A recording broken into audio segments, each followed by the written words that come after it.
жарты сағаттан кейін жаңа жыл кіреді. Ал біз болсақ жұмыс істеп отырмыз мына жерде. Және Қалыбек ұстаздың, Абдығаппар Сманов ұстазымыздың уағыздарын тыңдап ойланып отырмын да жаңа жыл туралы.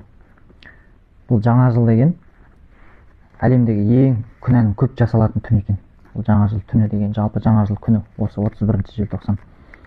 Бұл күні арақ ішіледі екен. Арақ ішіледі, арақ ішілгеннен не болады? Ол жерде төбелес болады, ол жерде береке болмайды. Бүгінгі түн зинаның ең көп күн жасалатын күні болады екен.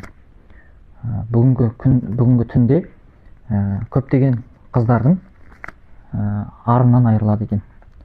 Және де бүгінгі түнде көп адамдар жарақат алады екен.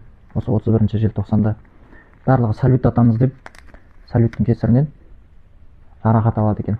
Көп адамдар төбелесіп, тоже больницаға түседі екен. Және де бұл негізі жаңа жыл деген бұл мұсылмандардың мейрамы емес та. Және ұстаздарымыз айтып отыр. Ойланып қалдым да. Құрбан айтта немесе ораза айтта мейрамдарымен келіп құттықтаған бір атеисті немесе бір басқа дін өкілін көрдіңдер ма дейді да.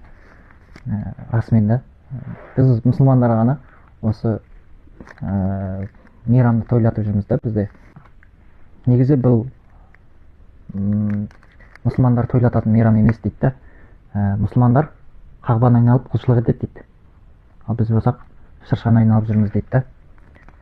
Біз Аллах тағаладан дұға тілеп, Алладан сұрауымыз керек дейді. Ал біз болсақ дш мұғалім болып жүрген, дене шынықтырудан беретін мұғалім болып жүрген Аяз атадан сыйлық сұрап жатырмыз, тілек сұрап жатырмыз дейді да содан. Сондықтан ойлану керек бауырлар жалпы.